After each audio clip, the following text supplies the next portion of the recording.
Shadowsoul Beckon. Evan the Corbin never questioned why she always dreamed of silver shackles, of voices calling her name from the dark.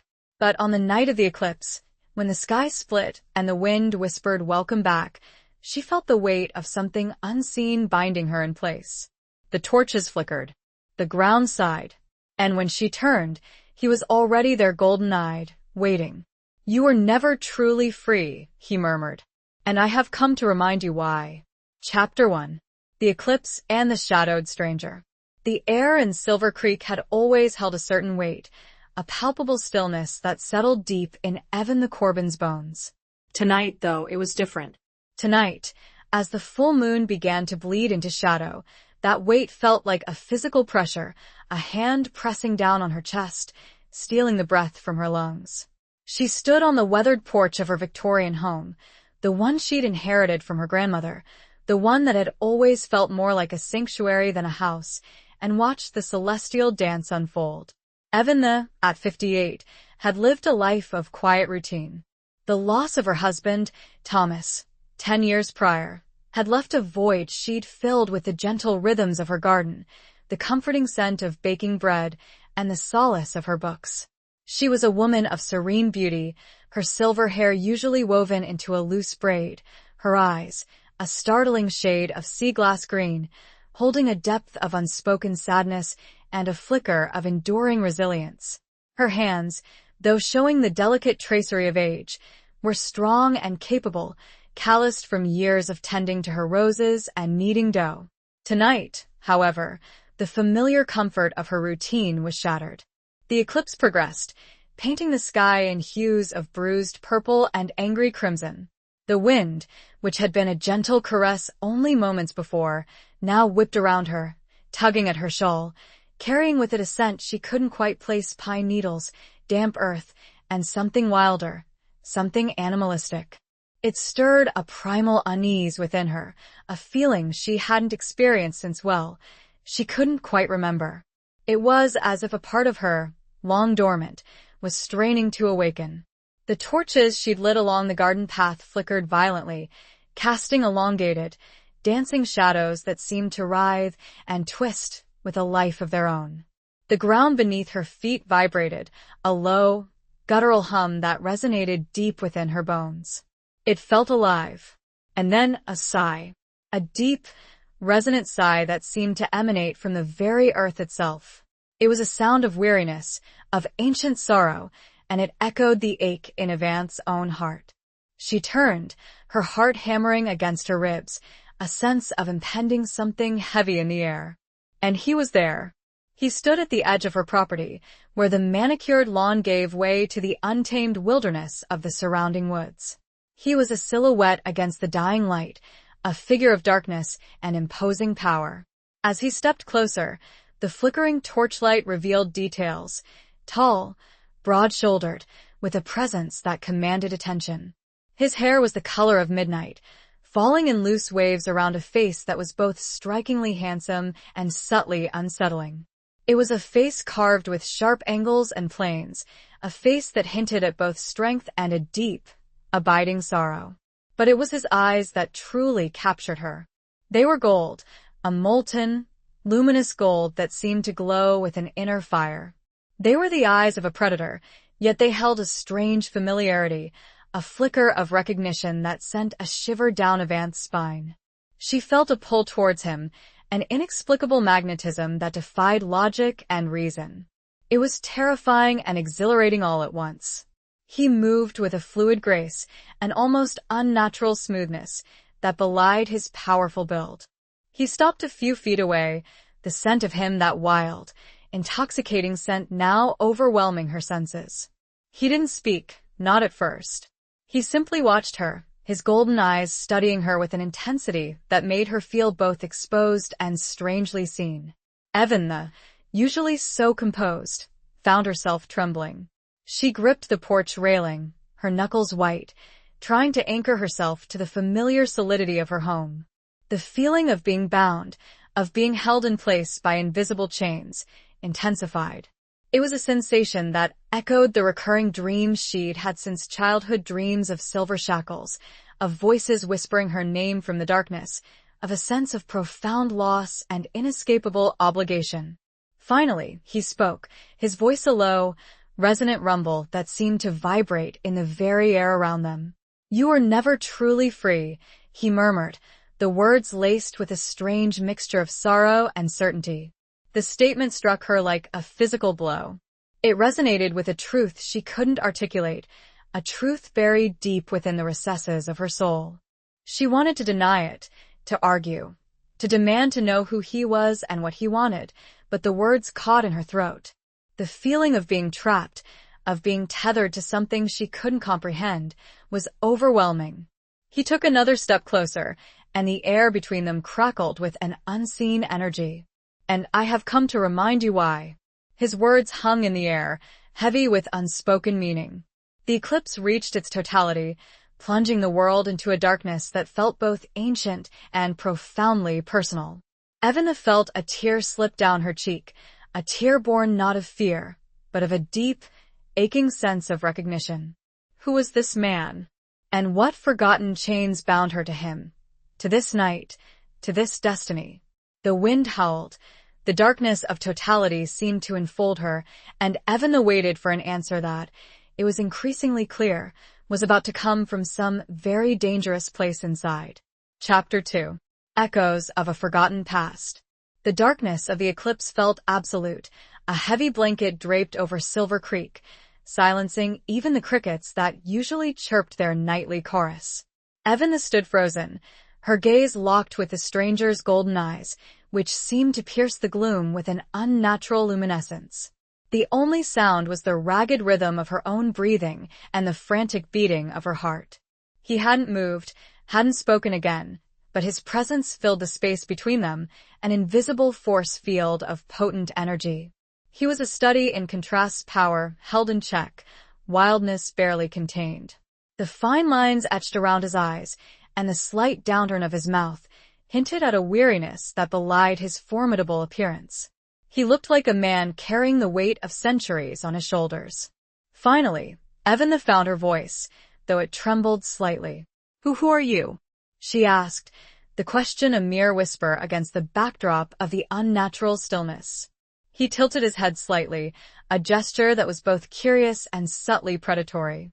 "You don't remember?" he asked, his voice a low rumble that seemed to vibrate through her very bones. There was a hint of something in his tone, not quite sadness, but perhaps disappointment. "Remember?" Evelyn repeated, her brow furrowed in confusion. She searched her memory, desperately trying to grasp some fleeting image, some forgotten connection, but there was nothing. Only the unsettling familiarity of his eyes, the way they seemed to see straight through her, to a place she didn't even know existed within herself. He took a step closer, and she instinctively flinched, though she didn't back away. The scent of him, pine, earth, and that untamed wildness intensified, stirring a strange mixture of fear and longing. It was a scent that triggered a cascade of fragmented images in her mind, a moonlit forest, the sound of running water, a silver flash, and a pain so profound it made her gasp. "The dreams," he said, his golden eyes narrowing slightly. "The silver shackles, the voices, you've had them all your life, haven't you?" Evelyn stared at him, speechless. How could he possibly know about her dreams? The dreams she'd never spoken of to anyone, not even Thomas, the dreams she dismissed as the fanciful imaginings of a lonely child, then a grieving widow. The dreams that had always felt so real, so visceral. "They are not dreams, Evelyn," he said, his voice softening, a hint of compassion entering his tone. "They are echoes, remnants of a past you were forced to forget." "Forced to forget?" she whispered, her mind reeling. "What past? What are you talking about?" He sighed, a sound that was both weary and resigned. He looked up at the sky, where the first sliver of the moon was beginning to reappear, casting a faint, ethereal glow over the landscape.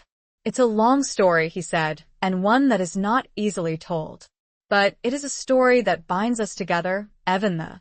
A story of oaths and betrayals, of love and loss, and of a curse that has spanned generations." A curse. The word hung in the air, heavy and ominous. Evelyn felt a chill run down her spine, a primal fear that resonated with the ancient sigh of the earth she'd heard earlier. She wrapped her arms around herself, trying to ward off the cold, trying to make sense of the impossible reality that was unfolding before her.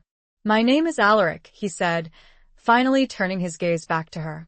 "Alaric Thorn, and I am bound to you, Evanna." Just as you are bound to me.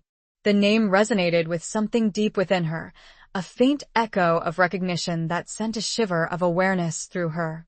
Alaric Thorn. It felt both foreign and intimately familiar, like a half-forgotten melody that stirred a long-dormant emotion. He gestured towards the woods that bordered her property. "There is a place where the veil between worlds is thin. A place where the past is not so easily buried. Will you come with me? Will you allow me to show you what you have forgotten?" Evanna hesitated. Every instinct screamed at her to run, to lock herself inside her safe, familiar home, to dismiss this man as a madman, a figment of her imagination.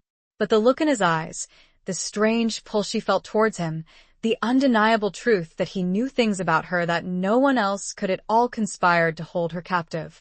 And there was something else, a flicker of hope. A desperate yearning to understand the unsettling feelings that had plagued her all her life, the sense of incompleteness, of being adrift in a world she didn't fully belong to. She took a deep breath, the cool night air filling her lungs. "Yes," she said, the word barely audible, yet it felt like a commitment, a crossing of a threshold. "I will come with you." Alaric nodded, a flicker of something that might have been relief crossing his features. He offered her his hand, and as her fingers brushed against his, a jolt of energy surged through her, a feeling of connection so profound it stole her breath away. It was a connection that felt ancient, inevitable and utterly terrifying. The returning light from the moon spilled over them, and Evanna sensed she was stepping into a story older than she had ever imagined. Chapter 3. The Whispers of Silver Creek. Alaric's hand was warm and strong, his grip surprisingly gentle despite the underlying power she sensed within him. The contact sent a shiver through her, a current of energy that both startled and soothed her. It was as if a circuit had been completed, a connection re-established after a long, inexplicable break. He led her away from the familiar comfort of her porch, towards the shadowed edge of the woods.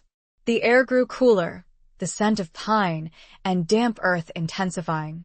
The moon, now steadily reclaiming its brilliance, cast long, dancing shadows that seemed to writhe and twist with a life of their own. As they walked, Evanna stole glances at Alaric. He moved with an effortless grace, his body a symphony of contained power. He was dressed in dark clothing, a heavy, worn leather jacket, dark jeans, and boots that looked as though they'd seen countless miles. His features, illuminated by the moonlight, were sharp and defined, his jaw set with a determined purpose. Yet, there was a vulnerability in his eyes, a haunted look that spoke of a deep and abiding sorrow. How did you find me?" Evanna asked, her voice breaking the silence that had fallen between them. Alaric didn't answer immediately.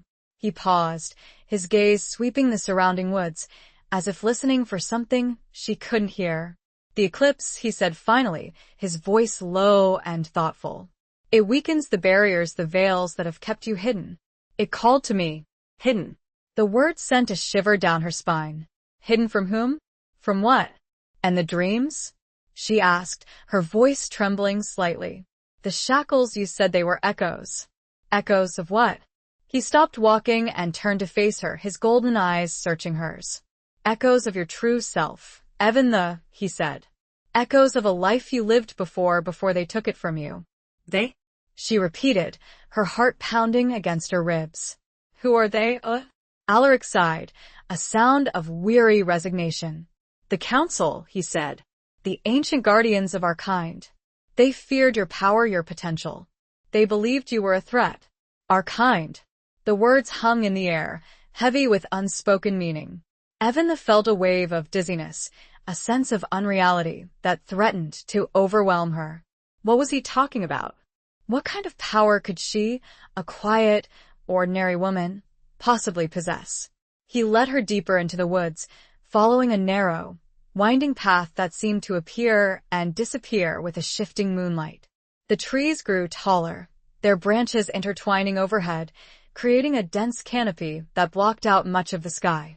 The air grew thick with a strange, almost palpable energy, a sense of ancient secrets and hidden power. "We're almost there," Alaric said, his voice a reassuring murmur. He squeezed her hand gently, a gesture of comfort that sent a surprising warmth through her. They reached a clearing, bathed in the silvery light of the moon. In the center stood a circle of ancient stones, their surfaces worn smooth by time and weather. The air here hummed with a palpable energy, a vibration that resonated deep within Avant's bones. It felt familiar, like coming home after a long, arduous journey. Alaric released her hand and gestured towards the stones. "This is where it happened," he said, his voice laced with a deep, abiding sorrow. "This is where they took your memories, your life, your freedom." Evan stepped closer to the stones, her heart aching with a sense of loss she couldn't explain. She reached out and touched one of the stones, its surface cool and smooth beneath her fingertips.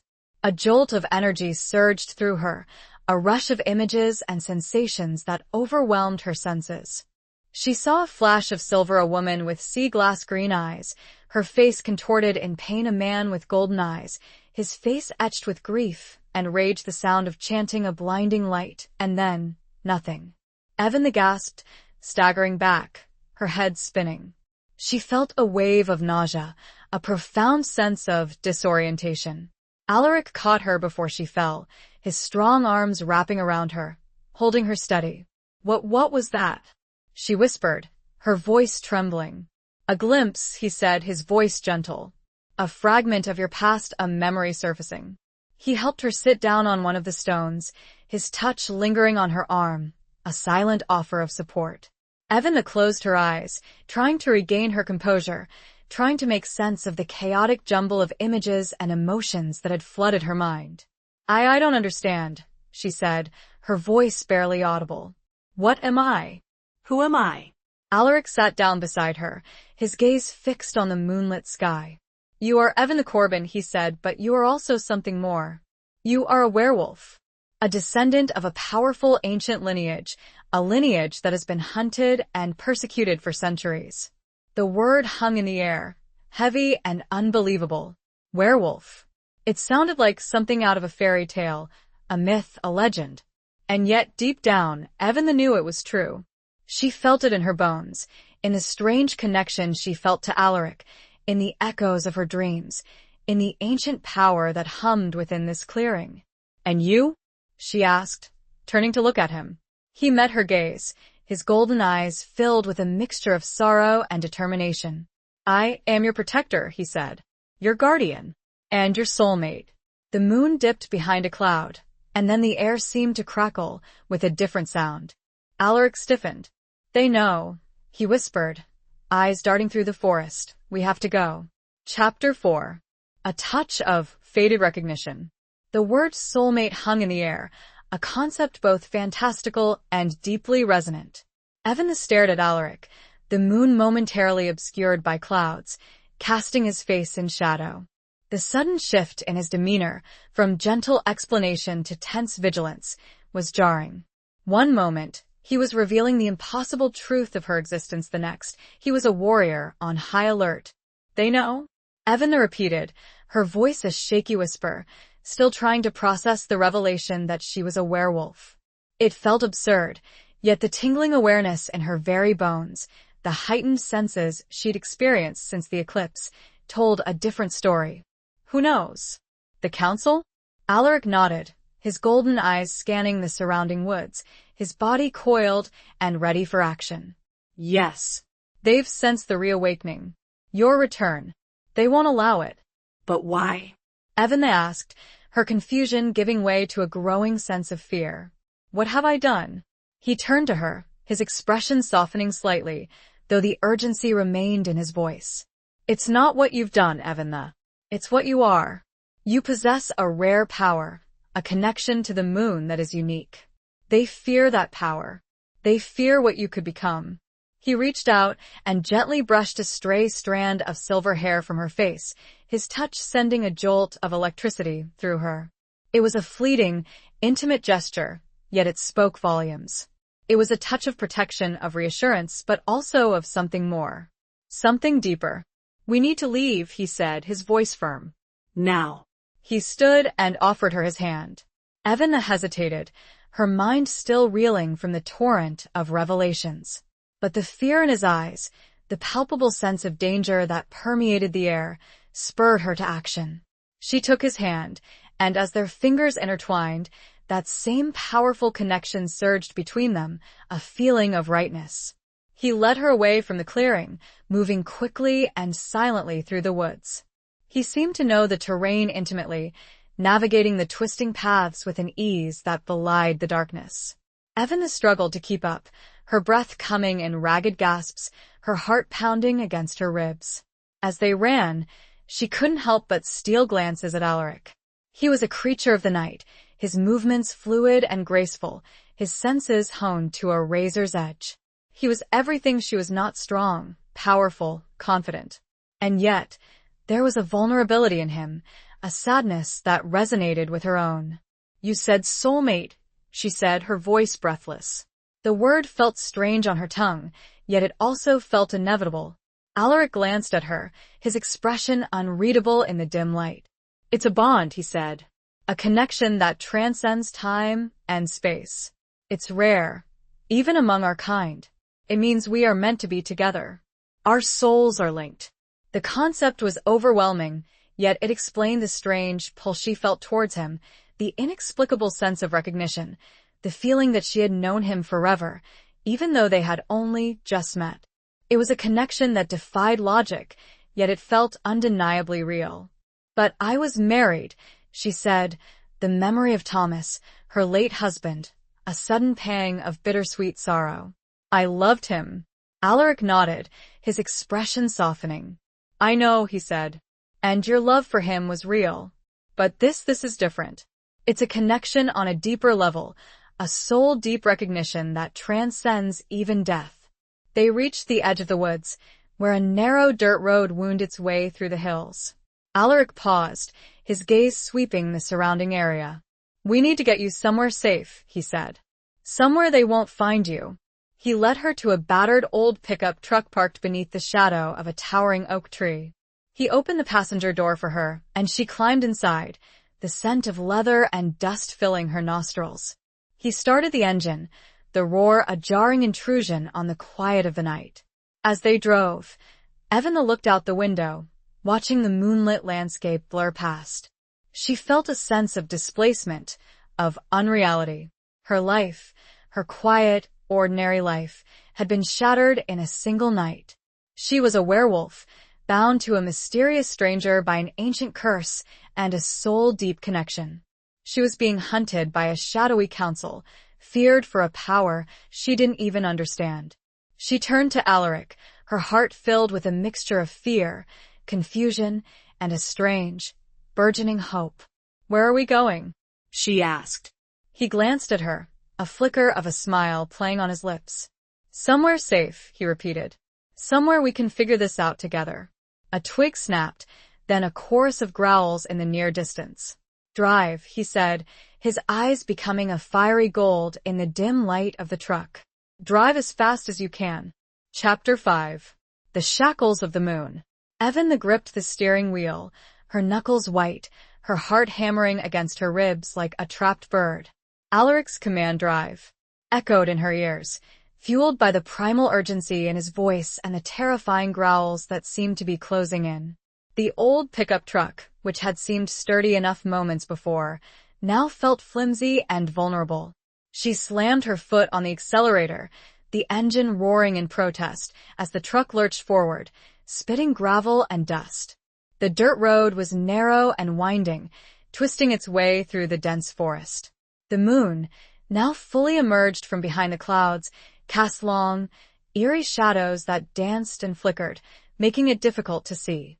Alaric sat beside her, his body tense, his senses on high alert. His golden eyes, now glowing with an almost supernatural intensity, scanned the surrounding woods, searching for any sign of pursuit. He was a picture of controlled power, a predator ready to defend his mate. The word, though unspoken, resonated between them, a silent acknowledgement of the bond that had been revealed, a bond that was now being tested. "They're gaining," Alaric said, his voice a low growl. He didn't need to specify who they were. The growls, now closer and more distinct, were answer enough. Werewolves. Members of the council, hunting her. Evan pressed down harder on the accelerator, the truck swaying precariously as she navigated the treacherous curves. She could feel the adrenaline coursing through her veins, sharpening her senses, pushing her beyond her normal limits. She was terrified, yes, but there was also a strange exhilaration, a sense of being alive, in a way she hadn't felt in years. "What do they want?" she asked, her voice shaking slightly. "Why are they chasing us?" "They want to control you." Alaric said, his voice grim. "They want to bind you, to suppress your power. They fear what you could become if you were allowed to awaken fully." Bind her. The word conjured up images of the silver shackles from her dreams, the feeling of being trapped, of being powerless. It was a feeling she knew all too well, a feeling that had haunted her subconscious for as long as she could remember. "But I don't even know what my power is," she protested. "I don't know how to use it." "They don't care," Alaric said. "They see only the potential, the threat. They won't risk you falling into the wrong hands." He paused, his gaze softening slightly.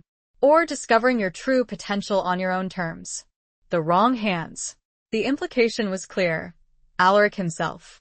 He was an outsider, a rogue, a threat to the council's control.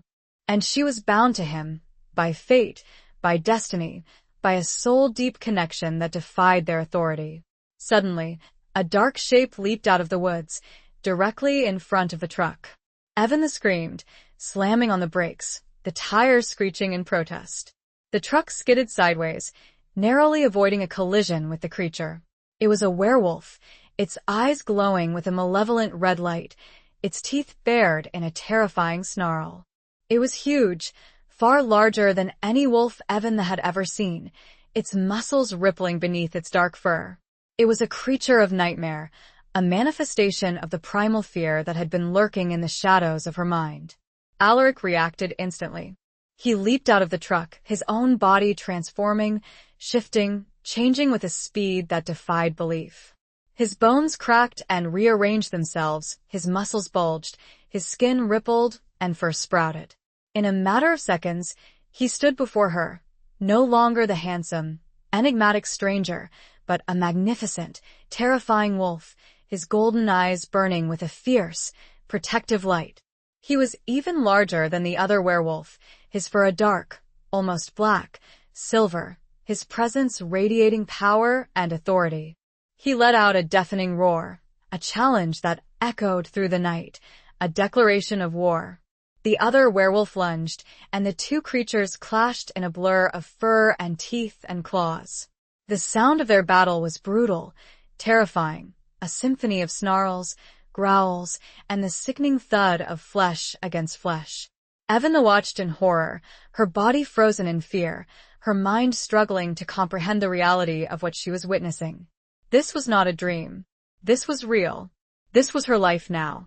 She wanted to run, to hide, to escape the nightmare that had engulfed her. But she couldn't. She was bound to Alaric, to this fight, to this destiny. She felt a surge of something within her, a primal instinct, a fierce protectiveness. She had to help him. She looked around frantically, searching for something, anything, she could use as a weapon.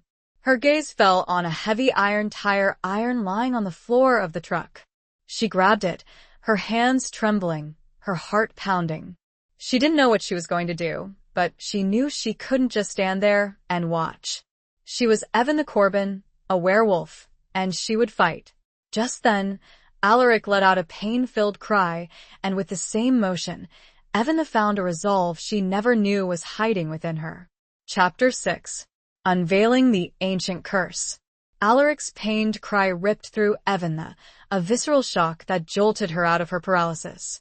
She saw him stumble, the other werewolf a monstrous brute with matted, gray fur and eyes like burning coals having landed a blow on his flank. The sight of his vulnerability, of the creature who had declared himself her protector in danger, ignited something within her. It wasn't just fear anymore, it was a surge of fierce, protective rage. Clutching the tire iron, Eventha scrambled out of the truck.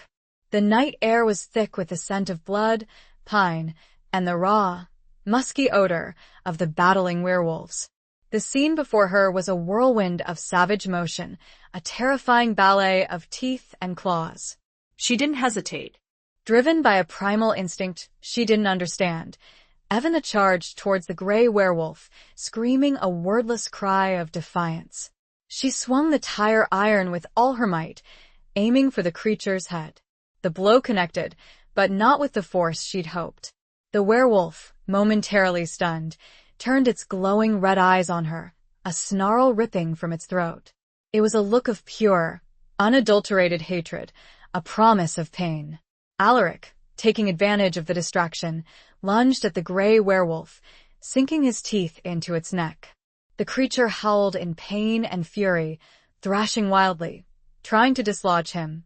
Eventha knew she had to act fast. She raised the tire iron again, but before she could strike, the gray werewolf swatted her away with a massive paw.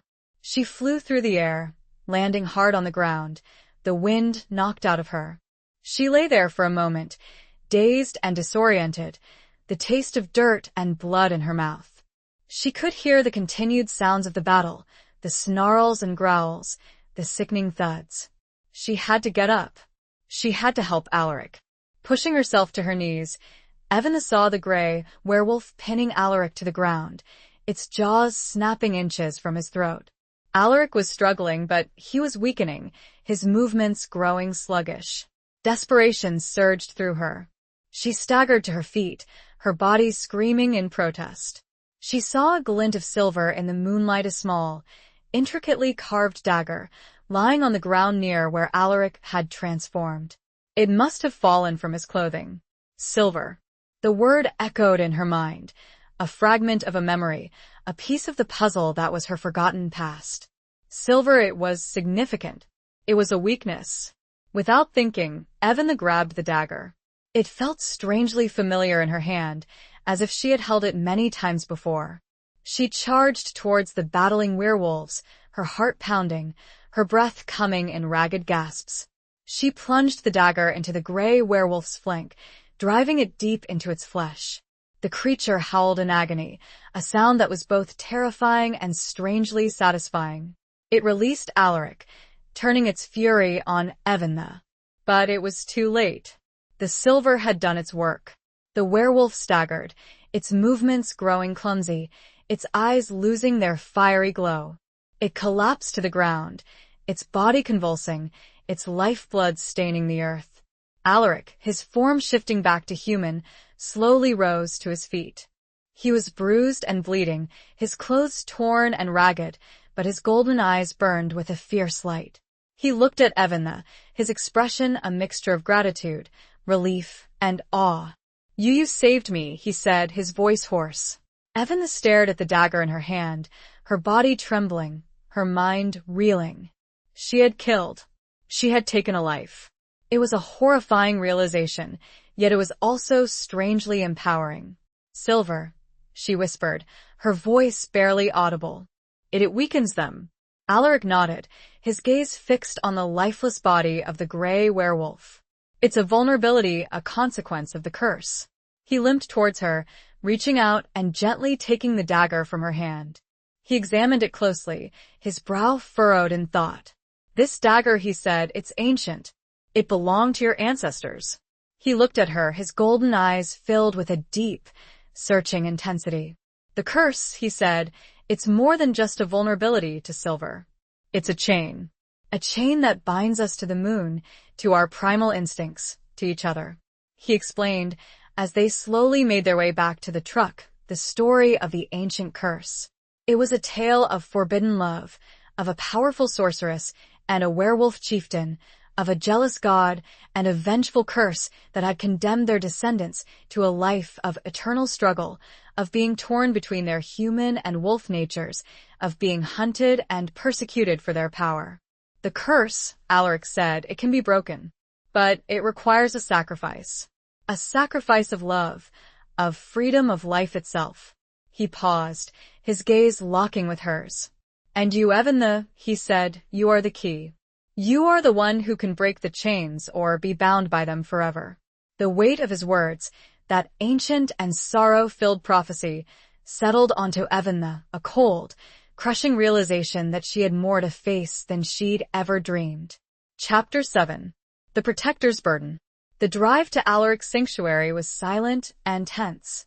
Evan, still reeling from the brutal fight and the weight of Alaric's revelation, sat huddled in the passenger seat, her body aching, her mind racing.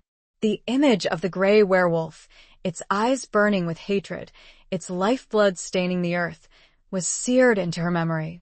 Alaric drove with a focused intensity, his hands gripping the steering wheel, his eyes constantly scanning the road and the surrounding woods. He was wounded, his body bearing the marks of the battle, but he seemed to draw strength from some inner reserve, a wellspring of determination that fueled his every move.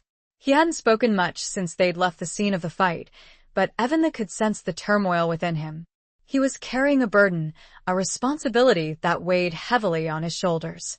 He was her protector, her guardian, and he had failed to keep her safe.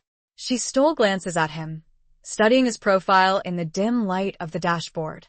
His features were sharp and defined, his jaw set with a determined purpose. But there was a vulnerability in his eyes, a hint of self-reproach that tugged at her heart. "Are you all right?" she asked softly, breaking the silence. He glanced at her, his expression softening slightly. "I'm fine," he said, his voice hoarse. "Just a few scratches." Evan knew he was downplaying his injuries. She had seen the ferocity of the attack, the depth of the wounds. She reached out and gently touched his arm, her fingers brushing against the torn fabric of his shirt. He flinched slightly, but he didn't pull away. He met her gaze, his golden eyes filled with a mixture of pain and gratitude. "Thank you," he said, his voice barely audible. "For saving me." Evan shook her head. "You saved me first," she said. "You protected me." He smiled, a fleeting, bittersweet expression. "It's my duty," he said. "My burden." He explained that he had been watching over her for years, ever since he'd sensed the stirring of her power, the weakening of the barriers that had kept her hidden. He had known that the eclipse would trigger her reawakening, that it would draw the attention of the council. He had been prepared to intervene, to protect her, but he had underestimated their speed, their ruthlessness. "I should have been there sooner," he said, his voice laced with self-reproach. "I should have anticipated their attack." "It's not your fault," Evan said, her voice firm. "You couldn't have known." He sighed, a sound of weary resignation. "Perhaps," he said. "But it doesn't change the fact that you were almost killed, that you were forced to kill." He looked at her, his golden eyes filled with a deep concern. "It changes you, Evan," he said. "Taking a life, even a werewolf's, it leaves a mark." Evan nodded, her gaze dropping to her hands, still stained with a faint trace of blood. She felt the weight of what she had done, the horror and the strange satisfaction. It was a part of her now, a darkness she would have to carry. "I know," she said softly. They reached their destination, a secluded cabin nestled deep in the woods, far from any roads or signs of civilization. It was a simple, rustic structure, built of logs and stone, surrounded by towering trees. It felt safe, protected, a haven from the dangers that lurked in the shadows. Alaric parked the truck and helped her out, his touch gentle and solicitous. He led her inside, the cabin dimly lit by a crackling fire in the hearth. The air was warm and cozy, filled with the scent of wood smoke and pine. He guided her to a comfortable armchair by the fire, urging her to sit and rest. He then busied himself, tending to his wounds, his movements efficient and practiced. He cleaned and bandaged his cuts, his face grimacing in pain, but he never complained. Evan watched him, her heart filled with a mixture of admiration and concern. He was a warrior, a protector, but he was also vulnerable, human, and wolf. He carried the weight of his duty, his burden, with a quiet strength, a stoic resilience that both inspired and saddened her. He finished tending to his wounds and turned to her, his expression softening. "You should rest," he said. "You've been through a lot." Evan nodded, her body exhausted, her mind numb. She leaned back in the armchair, closing her eyes, trying to shut out the images, the emotions, the terrifying reality of her new existence. But sleep wouldn't come. Her mind was too restless, her thoughts too chaotic. She opened her eyes and looked at Alaric, who was sitting on the floor by the fire, his gaze fixed on the flames. "Alaric," she said softly, "tell me more about the curse." About us. She needed answers, clarity. The small cabin started feeling smaller, and in the quiet, the sound of his low, soft voice was a welcome change. Chapter 8. Hunted by Shadows. Alaric looked up, his golden eyes meeting Avant's across the dimly lit cabin. The fire crackled in the hearth, casting flickering shadows that danced across his face, highlighting the lines of exhaustion and the lingering pain from his wounds. He hesitated for a moment, as if weighing his words, as if reluctant to delve deeper into the darkness of their shared history. "The curse," he began, his voice low and somber, "is a legacy of betrayal and vengeance. It began centuries ago with a woman named Lyra, your ancestor. She was a powerful sorceress, gifted with a rare connection to the moon, a connection that made her unique, even among her own kind." He paused, his gaze drifting back to the flames, as if seeing the ancient story unfold within them. She fell in love with a werewolf chieftain, a man named Kalen. Their love was forbidden, a violation of the ancient laws that separated their two worlds. But they defied the rules, they defied their elders, and they pledged themselves to each other, bound by a love that transcended their differences. Evan listened, captivated, her heart aching with a sense of recognition. It was a story that resonated with her own feelings, with the forbidden pull she felt towards Alaric, with a sense of destiny that had been thrust upon her. But their love was not to last. Alaric continued, his voice laced with sorrow. A jealous god, angered by their defiance, cursed them, condemning their descendants to a life of eternal struggle. He twisted their bond, their love, into a chain, a shackle that would bind them to the moon, to their primal instincts, to each other. He explained that the curse manifested in different ways. It made werewolves vulnerable to silver, it amplified their aggression and their connection to the lunar cycle, and it created the soulmate bond, a powerful, often uncontrollable, link between two individuals, destined to either complete or destroy each other. The council, Alaric said, they were formed to maintain the balance, to control the curse, to prevent the werewolves from succumbing to their primal nature. They feared Lyra's power, her connection to the moon, and they saw her descendants as a threat.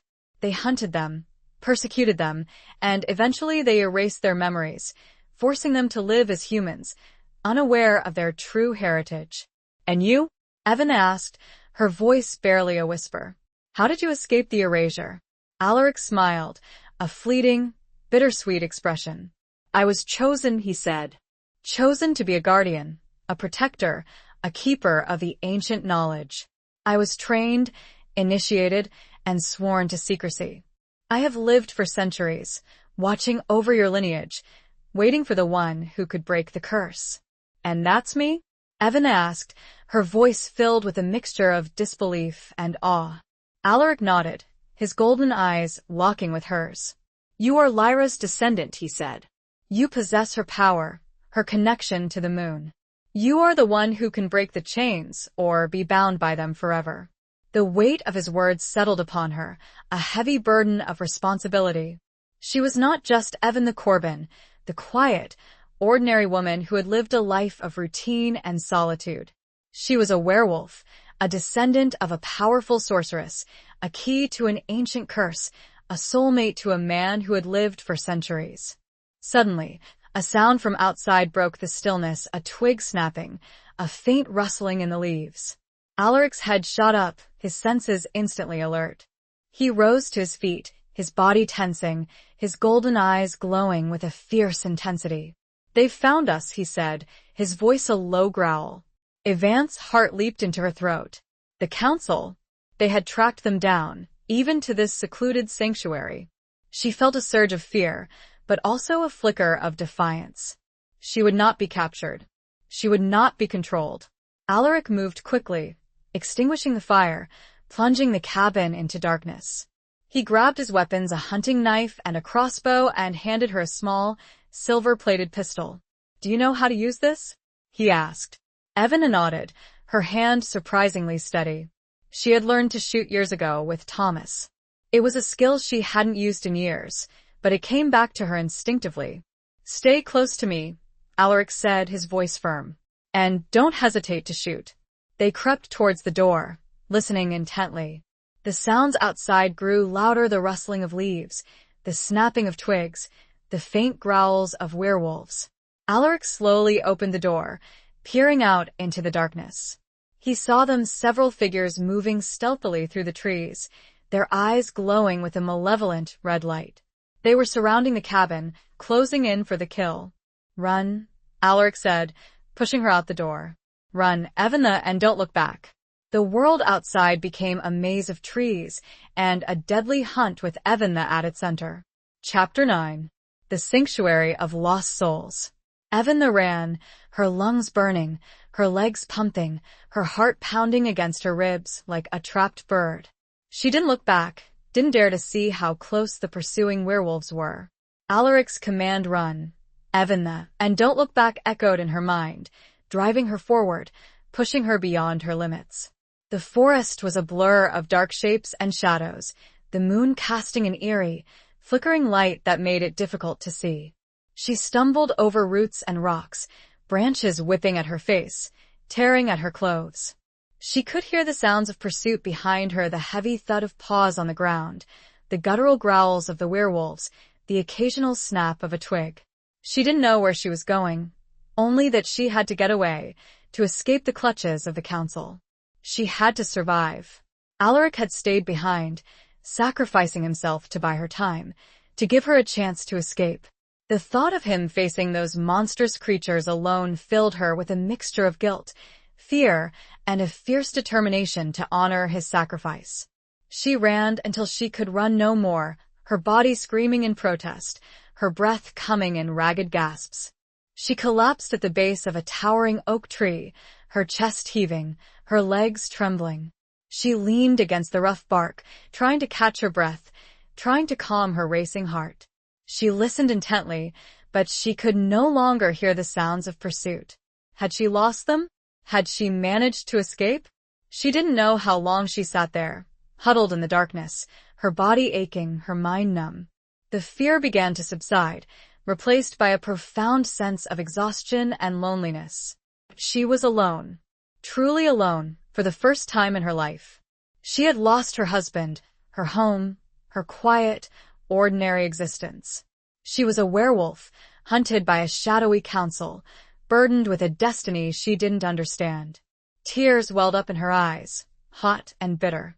She allowed herself to cry, to release the pent-up emotions that had been swirling within her.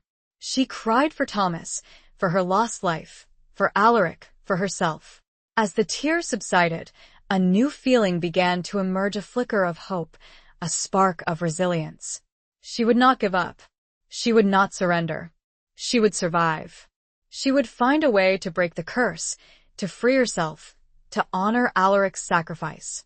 She stood up, her legs shaky but determined. She looked around, trying to get her bearings. She had no idea where she was, but she knew she couldn't stay here. She had to keep moving. She started walking, following a faint path that seemed to wind its way deeper into the woods. She walked for hours, her body aching, her feet sore, but she didn't stop. She was driven by a primal instinct, a sense of purpose.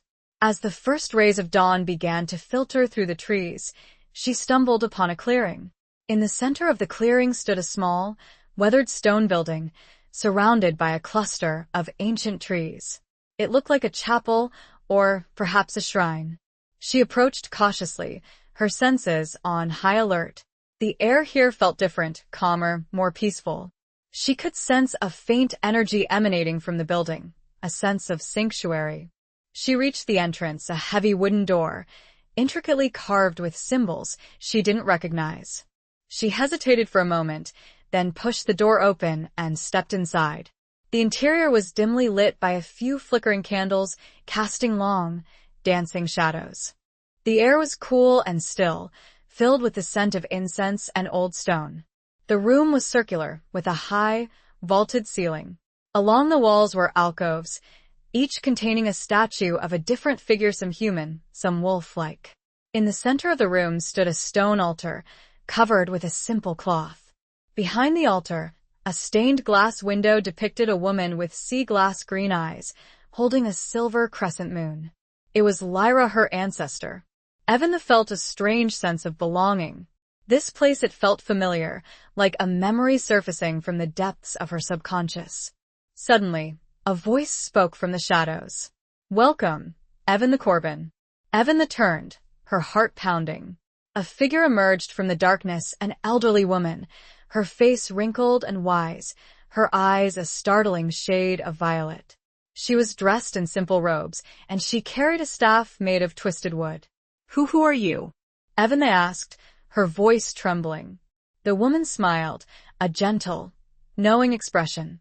"I am Seraphina," she said, "and this is a sanctuary for lost souls, a place of refuge for those who are hunted." She knew. Somehow, she knew everything. The violet-eyed woman was a beacon and a start of a dangerous but necessary alliance. Chapter 10. A Glimmer of Forbidden Hope. Seraphina's violet eyes held a depth of wisdom and compassion that instantly put Evan at ease. Despite the strangeness of the situation, finding herself in a hidden sanctuary, talking to a woman who seemed to know her innermost secrets, she felt a sense of calm she hadn't experienced since before the eclipse. "You know who I am?" Evan asked, her voice still tinged with uncertainty. Seraphina nodded, her smile gentle. "I know your lineage, Evan I know the burden you carry, "And I know the danger you are in." She gestured towards a simple wooden bench near the altar. "Come, sit." "You are weary." Evan obeyed, sinking onto the bench, her body grateful for the respite. Seraphina sat beside her, her presence radiating a sense of peace and serenity. "This place," Evan began, looking around the circular chamber, at the statues in the alcoves, at the stained glass window depicting Lyra, "it feels familiar." "It is a place of ancient power," Seraphina said. "A sanctuary for those who are connected to the moon, to the old ways. It has been hidden for centuries, protected from the eyes of the council." "The council?" Evan repeated, the word a bitter taste in her mouth. "They hunt me. They want to control me." Seraphina nodded. "They fear your power, Evan the power of your bloodline, the power of the moon." She explained that she was a descendant of a different lineage, a line of healers and seers who had always been allies of Lyra's descendants. She had been watching over Evan waiting for her to awaken, waiting for the moment when she would need her help. Alaric, Evan said, the name a pang of both sorrow and longing. "He stayed behind." "To protect me." Seraphina's expression softened. "Alaric is a brave and noble soul," she said. "He is bound to you, Evan by a bond that is stronger than any curse." "A soulmate," Evan whispered, the words still feeling both strange and inevitable. Seraphina nodded. "A connection that transcends time and space," she said. "A love that can either break the curse or be consumed by it." She explained that the curse was not simply a punishment, but a twisted form of protection. It had been designed to prevent Lyra's descendants from falling into the wrong hands, from being exploited for their power. But it had also trapped them, isolating them, making them vulnerable to the council's control. "The key to breaking the curse," Seraphina said, "lies within you, Evan. It lies in embracing your power, in accepting your true self, in understanding the nature of your bond with Alaric." She looked at Evan, her violet eyes searching hers.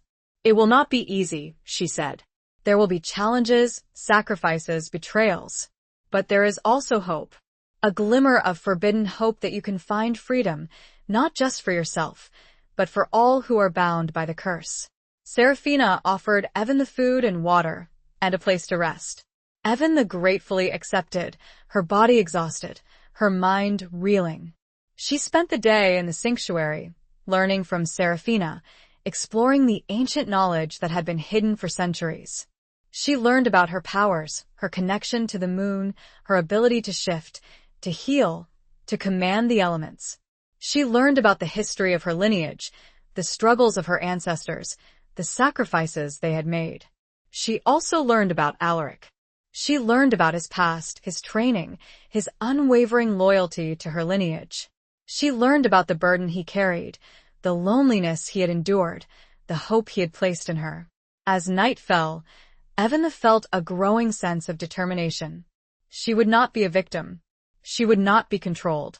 She would embrace her power, she would accept her destiny, and she would fight for her freedom and for Alaric's.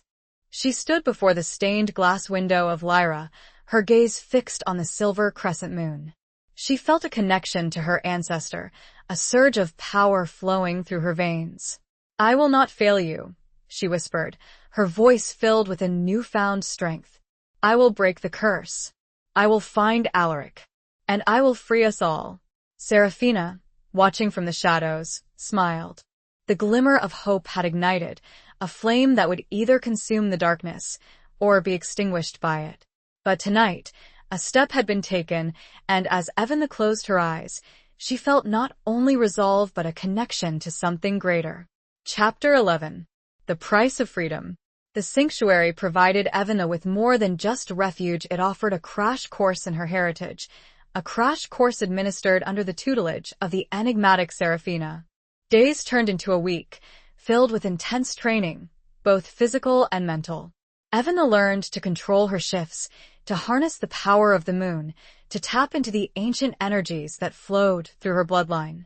Seraphina, with her seemingly endless patience and wisdom, guided Evan through rigorous exercises. She taught her to hone her senses, to track and hunt, to fight with both claws and weapons. She also delved into the more esoteric aspects of advanced power, teaching her to draw energy from the earth, to communicate with animals, to sense the presence of others, even from a distance. Evan absorbed the knowledge like a sponge, her body and mind adapting with surprising speed. She was no longer the quiet, grieving widow she had been. She was becoming something more, something powerful, something wild. But the training wasn't just about physical prowess or magical abilities. It was also about understanding the curse, about learning to control the primal instincts that came with her werewolf nature. Seraphina emphasized the importance of balance, of finding harmony between her human and wolf selves, of resisting the urge to succumb to rage and bloodlust. "The curse is a chain," Seraphina repeated often, "but it can be broken. It requires strength, yes, but it also requires control, self-mastery, and love." The mention of love always brought Alaric to Evan's mind. She longed for him, ached for his presence, worried for his safety. She had tried to sense him, to reach out to him through their bond, but she had been unsuccessful. The council's influence, their power, seemed to be blocking her. One evening, as they sat by the altar, bathed in the soft glow of the candles, Evan voiced her fears. What if they've captured him?" she asked, her voice trembling. "What if they've killed him?" Seraphina looked at her, her violet eyes filled with compassion. "Alaric is strong, Evan, she said. "He is resourceful. He will not give up easily." "But the council," Evan said, "they are powerful. They have centuries of experience. And you have something they do not," Seraphina said, her voice firm.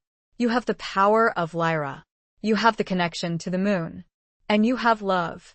A love that can break the chains." She explained that the curse, while binding, also offered a unique vulnerability.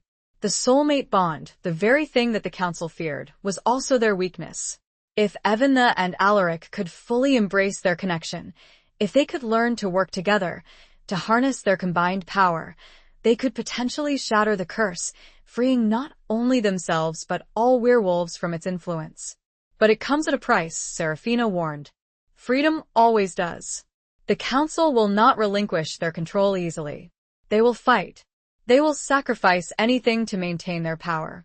She revealed that the council had a secret weapon, an ancient artifact known as the Moonstone. It was a source of immense power, a conduit to the lunar energies that fueled the curse. It was kept hidden, guarded, and it was the key to the council's control. To break the curse, Serafina said, you must destroy the Moonstone. But to do that, you must confront the council. You must face their leader Valerius. Valerius? The name sent a shiver down Avant's spine. He was a legend, a figure of immense power and cruelty, the architect of the council's oppressive regime. He was the one who had ordered the erasure of her memories, the one who hunted her lineage, the one who held Alaric captive. Evan knew what she had to do. She had to find Valerius. She had to destroy the Moonstone. She had to free Alaric. I'm ready, she said, her voice filled with a newfound determination. I will face them. I will pay the price. Serafina looks up, and with a grave nod, she begins to outline the almost impossible task ahead. Chapter 12. Scars of the Heart. Serafina laid out a map on the ancient stone altar, its surface worn smooth by centuries of use. It wasn't a map of roads or cities, but a map of ley lines, of the hidden pathways of energy that crisscrossed the land, converging at points of power. One such point, marked with a dark, ominous symbol, was the council's stronghold. Valerius keeps the Moonstone here, Serafina said, her finger tracing the lines on the map. It is heavily guarded, protected by ancient magic and loyal followers. Evan studied the map, her mind racing. It was a daunting task, seemingly impossible. But she couldn't afford to be intimidated. Alaric's life, the freedom of all werewolves, depended on her success. How do we get there? She asked, her voice firm. Serafina smiled, a flicker of admiration in her violet eyes. There are hidden paths, she said. Ways known only to a few. I will guide you as far as I can. She explained that she couldn't accompany Evan all the way. Her own powers were limited, and her presence would only draw the council's attention. She would lead Evan to the edge of the council's territory, and then Evan would have to face the challenge alone. Or not entirely alone, Serafina added, a cryptic smile playing on her lips. She revealed that there were others, scattered and hidden, who opposed the council's rule. Werewolves who had managed to escape their control, who yearned for freedom, who remembered the old ways. They were a small, fragmented resistance, but they could be valuable allies. They call themselves the Shadow Pack, Serafina said. They are led by a woman named Lyra, a namesake of your ancestor. Evan felt a surge of hope. She wasn't alone. There were others who shared her desire for freedom, who would fight alongside her. Serafina gave Evan a small, silver amulet, shaped like a crescent moon. This will protect you, she said. And it will help you find the Shadow Pack. They will recognize the symbol. They spent the next few days preparing for the journey. Serafina provided Evan with supplies, food, water, weapons, and a few ancient artifacts that would aid her in her quest. She also continued to train her, honing her skills, preparing her for the challenges ahead. Evan practiced her shifting, her control of the lunar energies, her combat skills. She learned to harness her anger, her fear, transforming them into sources of power. She was becoming a warrior, a protector, a leader. But beneath the surface of her newfound strength, there was a deep, abiding sorrow. She missed Alaric terribly. She longed for his touch, his voice, his presence. She worried for his safety, for his well-being. One evening, as she sat alone by the altar, gazing at the stained glass window of Lyra, she felt a sudden surge of connection. It was faint, fleeting, but it was unmistakable. It was Alaric. She closed her eyes, focusing all her energy, reaching out to him through their bond. She could sense his pain, his exhaustion, his desperation. But she could also sense his love, his unwavering loyalty, his hope. He was alive. He was fighting. And he was waiting for her. The connection faded, leaving her with a renewed sense of determination. She would find him. She would rescue him. And she would destroy the council. The next morning, Evanna and Seraphina set out on their journey. They traveled through hidden paths, through ancient forests, across rushing rivers, avoiding the roads and the settlements, staying hidden from the eyes of the council. As they neared the edge of the council's territory, Seraphina stopped. "This is as far as I can go," she said, her voice filled with regret. She embraced Evanna, a warm, comforting hug. "Be strong, Evanna," she said. "Be brave. And never give up hope." She gave Evanna one final instruction. Follow the river," she said. "It will lead you to the Shadow Pack. And may the moon guide your path." Evanna watched as Seraphina disappeared back into the woods, her heart filled with a mixture of gratitude and trepidation. She was alone now, facing the greatest challenge of her life. But she was not afraid. She was Evanna Corbin, a werewolf, a descendant of Lyra, a soulmate to Alaric. And she would not fail. A distant howl echoed, and she knew, somehow, she was moving in the right direction. Chapter 13. The Gathering Storm. Evanna followed the river, its waters a silver ribbon winding through the darkening landscape. The air grew colder, heavier, charged with an almost palpable sense of tension. She was entering the council's territory, a place where danger lurked around every corner, where every shadow held a potential threat. She kept her senses on high alert, her ears straining for any sound, her nose testing the wind for any scent, her eyes scanning the surrounding woods. She moved with a newfound grace, a primal awareness that had been honed by her training with Seraphina. She was a creature of the night, a shadow among shadows. She had been walking for hours, her body aching, her feet sore, but she didn't stop. She was driven by a fierce determination, a burning need to find Alaric, to confront the council, to break the curse. As night fell, she heard it a faint howl, echoing through the trees. It was a call, a signal, a welcome.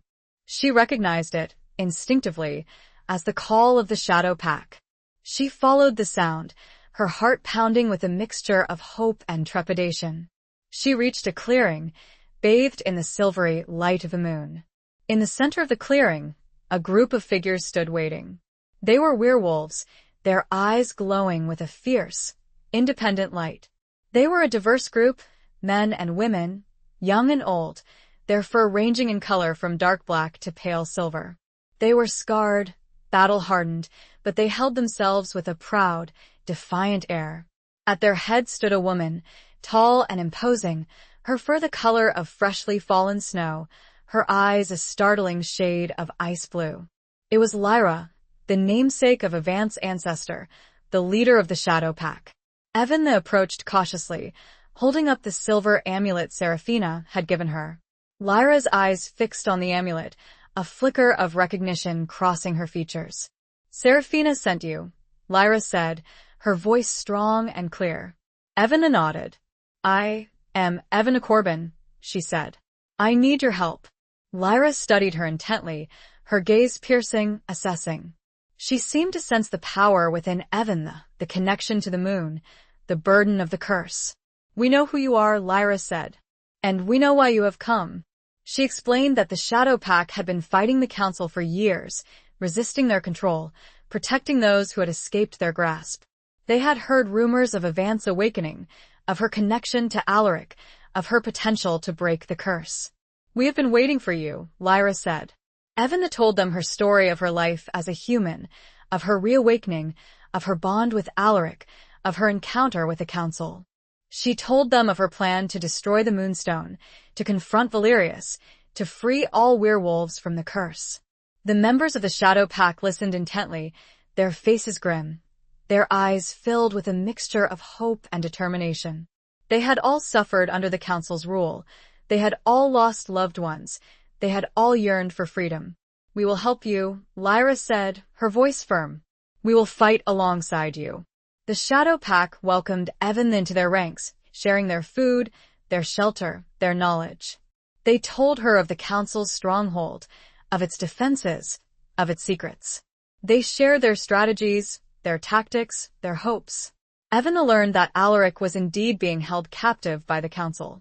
Valerius was using him as bait, as a way to lure Evanna into a trap.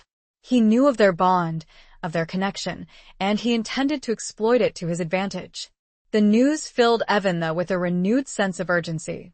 She had to rescue Alaric. She had to save him before it was too late. The members of the Shadow Pack began to prepare for the assault on the council's stronghold. They sharpened their claws. They honed their senses. They prayed to the moon for strength and guidance. As the night wore on, a storm began to brew. The wind howled through the trees. The sky darkened. The air crackled with electricity. It was a reflection of the turmoil within Evanna, of the battle that was to come, of the fate that awaited her. Lyra approached Evanna, her expression grave. "The storm is a sign," she said. A sign of the gathering power of the coming conflict. She looked at Evanna, her ice-blue eyes filled with a mixture of concern and admiration. "Are you ready?" she asked. Evanna met her gaze, her heart pounding, her body trembling, but her voice firm. "I am," she said. "I am ready to fight. I am ready to free us all." The storm raged, and with it a new resolve took root. Tonight, many things would change. Chapter 14. Betrayal and Broken Trust. The storm raged, mirroring the tempest brewing within Evanna and the Shadow Pack. Thunder cracked, lightning illuminated the forest in brief, stark flashes, and the wind howled like the very wolves they were preparing to fight alongside. The atmosphere was thick with tension, anticipation, and a grim determination. Lyra had outlined the plan, a two-pronged attack. One group, led by Lyra herself, would create a diversion, drawing the council's forces away from the main stronghold. The second group, led by Evanna, would infiltrate the fortress, locate Alaric, and destroy the Moonstone. Evanna felt the weight of responsibility pressing down on her. The lives of the Shadow Pack, the fate of Alaric, the future of all werewolves, it all rested on her shoulders. She drew strength from the bond she shared with Alaric, from the memory of his golden eyes, from the unwavering support of the Shadow Pack. As they prepared to move out, a figure emerged from the shadows, a young werewolf named Kale, his fur a dark, mottled gray, his eyes filled with a nervous energy. He was one of the scouts, responsible for monitoring the council's movements. "Lyra," Kale said, his voice urgent, "I have news." "Disturbing news." Lyra turned to him, her expression hardening. "What is it?" Kale hesitated, his gaze darting towards Evanna. "There's been a betrayal," he said. "Someone has informed the council of our plans." A collective gasp went through the Shadow Pack. Betrayal. The word hung in the air, heavy and poisonous. Trust, the fragile bond that held them together, had been shattered. "Who?" Lyra demanded, her voice like ice. Kale swallowed hard, his eyes fixed on Evanna. "They say it was her," he said, his voice barely a whisper. "They say Evanna is a spy." All eyes turned to Evanna, suspicion and accusation burning in their gazes. Evanna felt a wave of shock, disbelief, and outrage. "That's a lie," she exclaimed, her voice rising. "I would never betray you.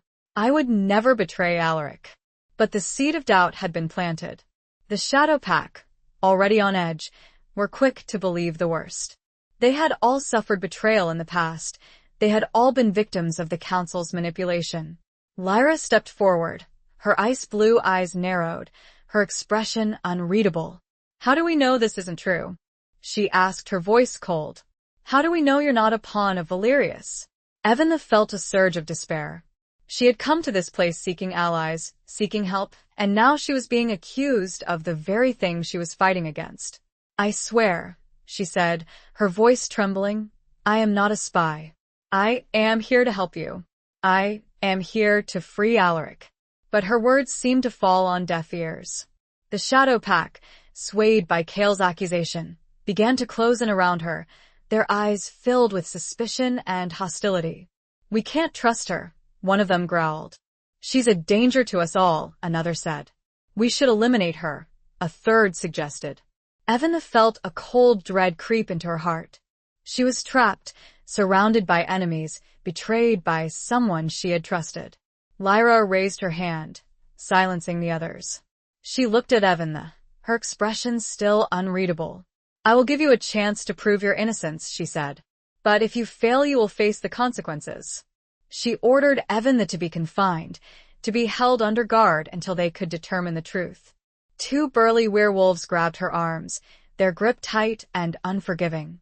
As they dragged her away, Evan looked back at the clearing, at the faces of the shadow pack, at the storm raging overhead. She had lost their trust, their support, their hope. She was alone again, facing an impossible challenge, with the odds stacked against her. But she would not give up. She would prove her innocence. She would find Alaric, and she would expose the real traitor. But first, she would have to escape, and that seemed a challenge of impossible odds now. Chapter 15. The Depths of Despair. Evan was confined to a small, damp cave, its entrance blocked by a heavy stone slab. She was alone, stripped of her weapons, her amulet, her hope. The accusations of the Shadow Pack, the betrayal by Kale, echoed in her mind, a relentless torment. She paced the confines of her prison, her body restless, her mind racing. She had to find a way to escape, to prove her innocence, to rescue Alaric. But how? She was trapped, surrounded by enemies, with no allies, no resources, no way out. She examined the cave walls, searching for any weakness, any crack, any sign of an escape route. But the stone was solid, impenetrable. The slab blocking the entrance was too heavy to move, even with her enhanced strength. She tried to reach out to Alaric, to connect with him through their bond, but she was met with silence. The Council's power, the proximity of the Moonstone, seemed to be blocking her, isolating her, cutting her off from the one person who could help her. Despair began to creep in, a cold, suffocating darkness that threatened to overwhelm her. She sank to the ground, her body trembling, her spirit broken. She had failed. She had lost everything. She thought of Alaric, of his golden eyes, of his gentle touch, of his unwavering belief in her. She imagined him, trapped in the Council's stronghold, suffering, waiting for her, hoping for a rescue that would never come. Tears welled up in her eyes, hot and bitter. She allowed herself to cry, to release the pent-up emotions that had been swirling within her. She cried for Alaric, for the Shadow Pack, for herself, for the lost hope of freedom. As the tears subsided, a new feeling began to emerge, a flicker of anger, a spark of defiance. She would not give up. She would not surrender. She would not let the Council win. She remembered Seraphina's words, "The key to breaking the curse lies within you, Evan. It lies in embracing your power, in accepting your true self, in understanding the nature of your bond with Alaric." She closed her eyes, focusing all her energy, reaching deep within herself, searching for that power, that connection, that truth. She visualized Alaric, his image vivid in her mind, his presence a beacon in the darkness. She focused on their bond, the soulmate connection that transcended time and space, the love that had been twisted into a curse. She felt it, a faint flicker, a fragile thread, but it was there. It was real. She began to draw on the lunar energies, on the power of her bloodline, on the ancient knowledge that Seraphina had taught her. She felt a surge of energy coursing through her veins, a tingling sensation that spread throughout her body. She focused on the stone slab blocking the entrance, visualizing it crumbling, shattering, dissolving. She channeled all her energy, all her will, all her love into that single point. She felt a shift, a vibration, a weakening. The stone began to crack, to crumble, to give way. With a final surge of effort, Evan pushed against the slab, using all her strength, all her power. The stone groaned, cracked, and then shattered, collapsing into a pile of rubble. She stumbled out of the cave, blinking in the dim light of the forest. She was free, but she was not safe. She knew that the Shadow Pack would be searching for her, that they would be hunting her, that they would kill her if they found her. She had to escape. She had to find Alaric. And she had to expose the real traitor. But first, she had to get her bearings.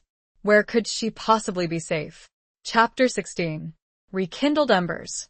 Evan emerged from the cave into the stormy night, the wind whipping her hair, the rain plastering her clothes to her skin.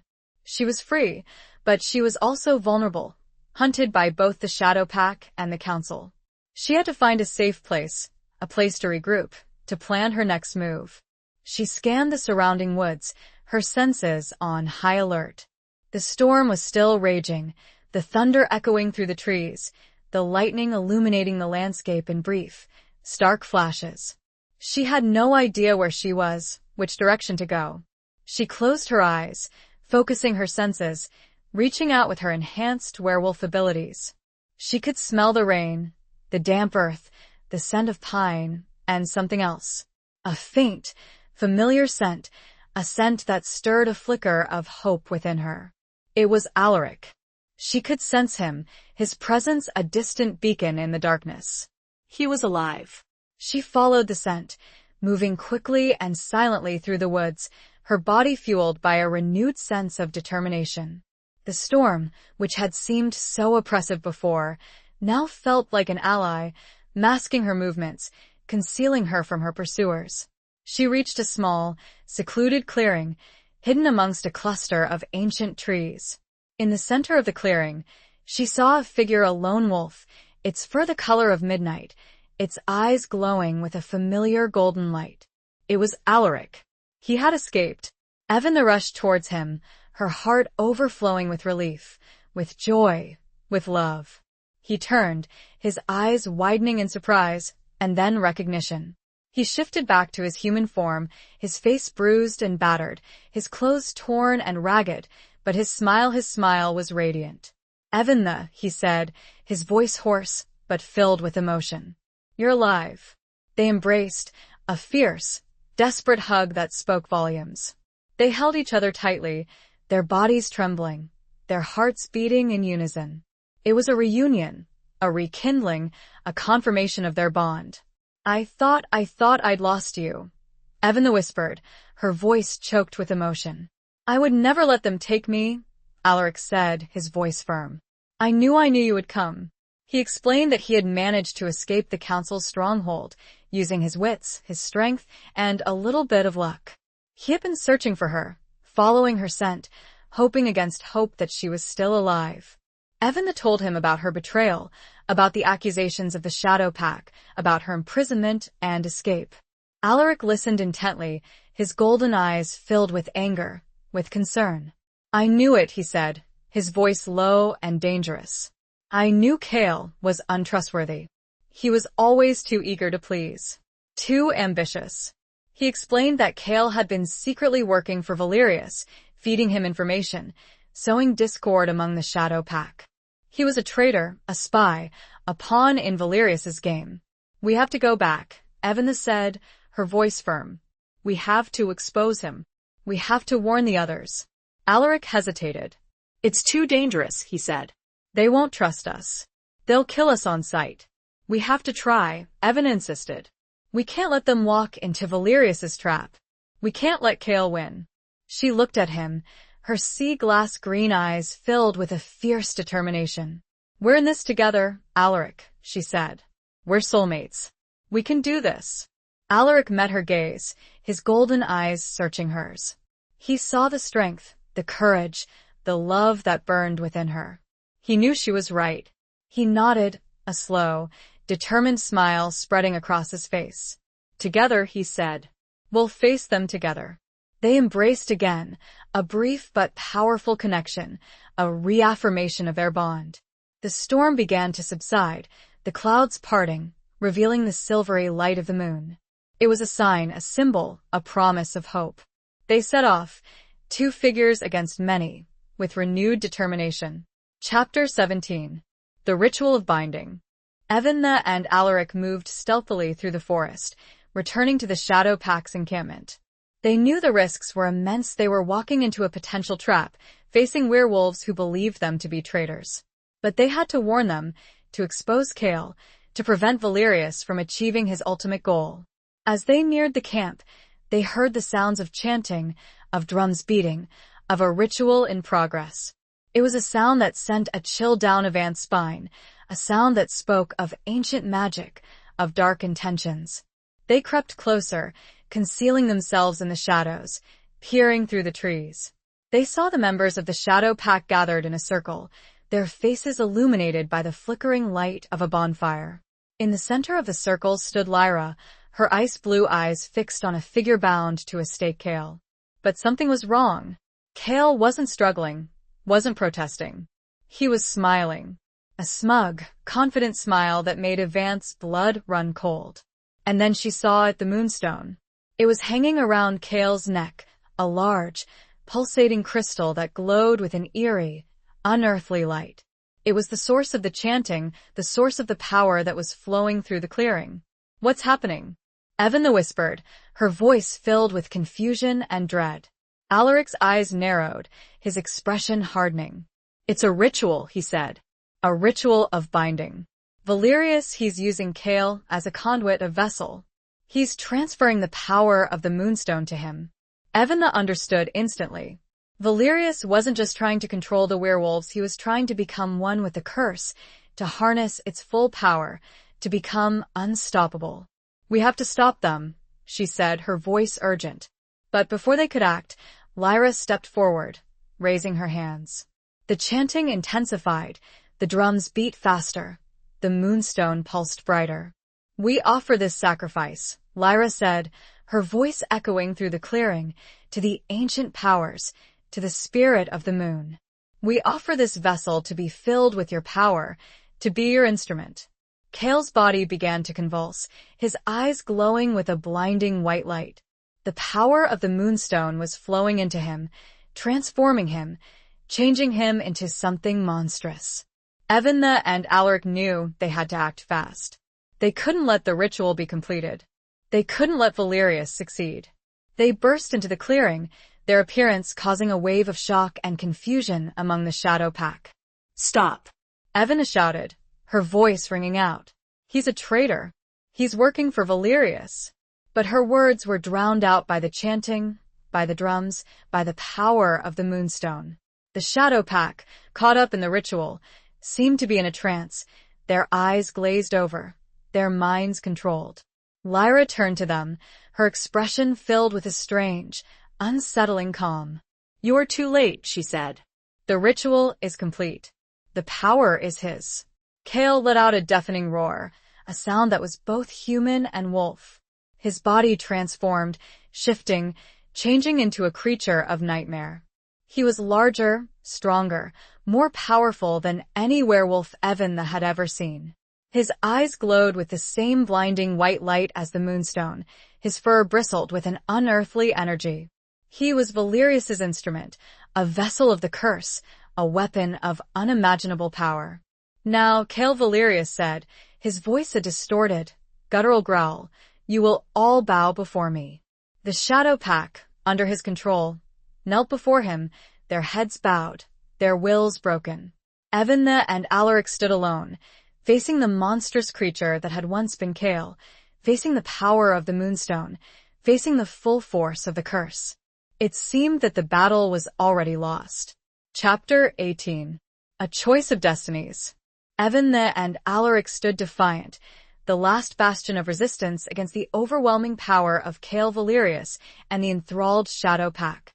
The clearing pulsed with the raw energy of the moonstone, the air thick with a palpable sense of dread. "You cannot win," Kale Valerius boomed, his voice a distorted echo of both Kale's youthful tone and Valerius's ancient, chilling resonance. "The power of the moonstone is mine. The curse is mine." Alaric stepped forward, his golden eyes blazing with defiance. "We will not bow," he declared, his voice ringing with a strength that belied his physical wounds. "We will not surrender." Evan stood beside him, her hand reaching for his, their fingers intertwining. She felt the surge of their bond, the connection that transcended time and space, the love that had been twisted into a curse, but that still held the potential for redemption. "We are not afraid of you," Evan said, her voice clear and strong, amplified by the power of her own connection to the moon. "We are not afraid of the curse." Kale Valerius let out a chilling laugh, a sound that sent shivers down Avant's spine. You should be, he said. For I am now unstoppable. He raised his hand, and the enthralled members of the Shadow Pack rose to their feet, their eyes glowing with the same white light as the moonstone, their bodies poised to attack. You have a choice, Evan the Valerius said, his gaze fixed on her. Join me. Embrace the power of the curse. Become my queen. Or die with your pathetic lover. It was a moment of profound decision, a crossroads of destinies. Evan felt the pull of the moonstone, the temptation of power, the promise of control. She could join Valerius. She could embrace the darkness. She could rule alongside him. But she looked at Alaric, at his golden eyes filled with love, with trust, with hope. She saw the scars he carried, the burden he had borne, the centuries of loneliness he had endured. She saw the man she loved, the man who had believed in her, the man who had sacrificed everything for her. She knew what she had to do. I choose freedom, she said, her voice ringing with conviction. I choose love. I choose Alaric. She released Alaric's hand and stepped forward, facing Valerius, facing the full force of the curse. She closed her eyes, focusing her will, drawing on the power of her bloodline, on the ancient knowledge that Seraphina had taught her, on the connection she shared with Alaric. She opened her eyes, and they glowed with a fierce, silver light, the light of the moon, the light of Lyra. She raised her hands, and the air around her crackled with energy. You may have the moonstone, she said, her voice amplified by her power, but you do not have the moon. You do not have me. She unleashed her power, a torrent of lunar energy that slammed into Valerius, throwing him back, disrupting the flow of the moonstone's power. The enthralled members of the Shadow Pack stumbled, their eyes flickering, their minds struggling to break free. Alaric seized the opportunity. He attacked Valerius, his claws and teeth tearing at the monstrous creature, his body fueled by rage, by love, by desperation. The battle was fierce, brutal, a clash of ancient powers, of opposing destinies. Evan and Alaric fought side by side, their movements synchronized, their powers intertwined, their love a weapon against the darkness. It became clear. Evan and Alaric alone were strong, but together, they were an unyielding force. Chapter 19. The Battle for Love and Liberation. The clearing became a maelstrom of energy, a whirlwind of claws, teeth, and raw power. Evan and Alaric fought with a ferocity born of desperation and love, their movements a synchronized dance of destruction against the overwhelming might of Valerius. Evan channeled the lunar energy, her body radiating a silvery glow, her attacks precise and powerful. She struck at Valerius, disrupting his control over the moonstone, weakening his hold on the Shadow Pack. Alaric, in his wolf form, was a whirlwind of fury, tearing at the monstrous creature, drawing his attacks, giving Evan the openings to exploit. The enthralled members of the Shadow Pack, caught in the crossfire, began to falter. The disruption of the moonstone's power was weakening Valerius's control, allowing their own wills to resurface. They stumbled, their eyes flickering between the white glow of the moonstone and the silver light of Avant's power.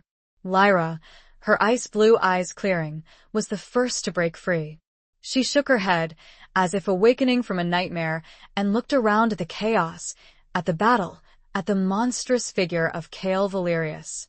No, she cried, her voice filled with horror and realization. We've been deceived. She turned on Valerius, her claws extended, her own power surging. Other members of the Shadow Pack followed suit, their loyalty shifting, their anger turning on the creature who had manipulated them, who had betrayed them. The tide of the battle began to turn. Evan and Alaric, now aided by the Shadow Pack, pressed their attack, driving Valerius back, forcing him to defend himself. But he was still incredibly powerful. The moonstone, even weakened, gave him immense strength, speed, and resilience. He lashed out, his claws tearing through flesh, his voice a distorted roar of rage and frustration. Alaric was struck, a blow that sent him flying through the air, landing hard on the ground. Evan cried out, her heart filled with fear, but she didn't hesitate. She stepped in front of Alaric, shielding him from further attack, her body radiating a protective aura. "You will not touch him," she declared, her voice ringing with defiance. She unleashed a blast of lunar energy, a wave of pure power that slammed into Cale Valerius, forcing him back, staggering him. But it wasn't enough. He recovered quickly, his eyes burning with hatred, his body fueled by the Moonstone's dark energy. "You cannot defeat me," he growled. "I am invincible." Evan knew she had to do something drastic. She had to destroy the Moonstone, to sever the connection between Valerius and the curse, to free them all. She looked at Alaric, his eyes filled with pain, with love, with trust. She knew what she had to do. It was a risk, a gamble, a sacrifice. "Alaric," she said, her voice soft but firm, "trust me." She focused all her energy, all her will, all her love on the Moonstone. She visualized it shattering, dissolving, its power dissipating. She reached out, her hand glowing with a blinding silver light, and touched the Moonstone. A surge of energy ripped through her, a wave of pain so intense it felt like her very soul was being torn apart. But she didn't falter. She held on, channeling the lunar energy, channeling her love for Alaric, channeling her desire for freedom. The Moonstone began to crack, to crumble, to dissolve. Cale Valerius screamed, a sound of pure agony, as the power that had sustained him was ripped away. His body began to shrink, to revert, to return to its original form. The white light in his eyes faded, replaced by the confused, frightened gaze of Cale. He collapsed to the ground, his body trembling, his mind shattered. The Moonstone was gone, its power dissipated, its hold on the werewolves broken. The curse was weakened. Evan staggered, her body exhausted, her energy depleted, but her heart was filled with triumph. She had done it. She had saved Alaric. She had freed the Shadow Pack. She had broken the chains. But victory was not without its terrible price, a price they knew was coming. Chapter 20. The final confrontation of hearts. The clearing was silent, save for the ragged breathing of the exhausted combatants and the gentle patter of the receding rain. The storm had passed, both literally and metaphorically. The Moonstone was destroyed, Cale was no longer a monstrous vessel of the curse, and the Shadow Pack was free from Valerius's control. But the victory was bittersweet. Evan, drained of her energy, slumped to her knees, her body trembling with exhaustion. Alaric, wounded but alive, crawled to her side, his hand reaching out to touch her, to reassure himself that she was real, that she was safe. Lyra and the other members of the Shadow Pack gathered around them, their faces filled with a mixture of relief, gratitude, and sorrow. They had been freed from Valerius's control, but they had also witnessed the devastating power of the curse, the price of freedom. Cale lay on the ground, his body racked with sobs, his mind shattered by the ordeal. He was a victim, a pawn in Valerius's game, but he was also a traitor, a betrayer. His fate remained uncertain. But there was one more piece of the puzzle, one more confrontation to be faced. Valerius. He was not gone. The destruction of the Moonstone had weakened him, had severed his connection to the curse, but it had not destroyed him. His ancient consciousness, his essence, still lingered, a disembodied presence, a shadow of his former power. Evan felt it, a cold, malevolent presence, a whisper in the back of her mind, a threat that still loomed. "He's still here," she whispered, her voice hoarse. Alaric nodded, his golden eyes scanning the clearing, searching for any sign of the ancient sorcerer. "He's weak," he said. "But he's dangerous." Suddenly, a voice echoed through the clearing, a disembodied voice, filled with rage and despair. "You may have destroyed the Moonstone," Valerius said, his voice a chilling whisper, "but you have not destroyed me. I am eternal. I will return." His presence coalesced, forming a shadowy figure, a spectral image of his former self. He was a figure of darkness, of ancient power, of unyielding hatred. You have interfered with my plans, he said, his gaze fixed on Eventha. You have thwarted my destiny, but you will not escape my vengeance. He raised his hand, and a wave of dark energy rippled through the clearing, throwing the werewolves back, knocking them to the ground. Eventha and Alaric stood firm, their hands intertwined, their bond their strength. You have no power here anymore, Valerius, Eventha said, her voice clear and strong. The curse is broken. Your reign of terror is over. Valerius laughed, a chilling, hollow sound. The curse is not broken, he said. It is merely weakened, and it will return, stronger than ever. He lunged at Eventha, his shadowy form stretching, reaching, grasping. He intended to possess her, to use her power, to rebuild his empire. But Alaric stepped in front of her, shielding her from the attack. He met Valerius's assault with his own power, his golden eyes blazing with defiance. You will not touch her, he said, his voice a low growl. They clashed, a battle of wills, a confrontation of ancient energies, a final struggle between love and hate, between freedom and control. Eventha felt the power of their bond, the strength of their connection, the unbreakable love that had defied time and space. She reached out, her hand joining Alaric's, their energies merging, becoming one. Together, they unleashed a wave of pure power, a force of light and love that slammed into Valerius, shattering his shadowy form, dispersing his essence, banishing him forever. The clearing was silent once more, the darkness gone, the thread extinguished. Valerius was no more. The curse was weakened, its hold on the werewolves broken. Eventha and Alaric stood together, their bodies exhausted, their spirits triumphant. They had faced the darkness, they had fought for their freedom, they had won. But as they looked at each other and all who surrounded, the reality of their situation and the cost were just beginning to dawn. Epilogue. The sun rose, painting the sky in hues of gold and rose, casting a warm, healing light over the clearing. The scars of the battle were still visible, the broken trees, the scorched earth, the lingering scent of ozone and blood. But the air was different, lighter, free of the oppressive weight of the curse. Eventha and Alaric stood hand in hand, watching the dawn, their bodies weary but their spirits soaring. They had survived. They had triumphed. They had found their freedom. The Shadow Pack, their numbers diminished but their resolve strengthened, began the arduous task of rebuilding, of healing, of forging a new future.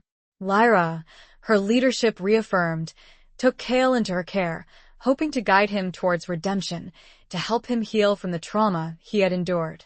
The curse was not entirely gone. Its remnants still lingered, a reminder of the past, a challenge for the future. But it was weakened, its hold on the werewolves significantly diminished. They were no longer slaves to their primal instincts, no longer bound by the Moonstone's power.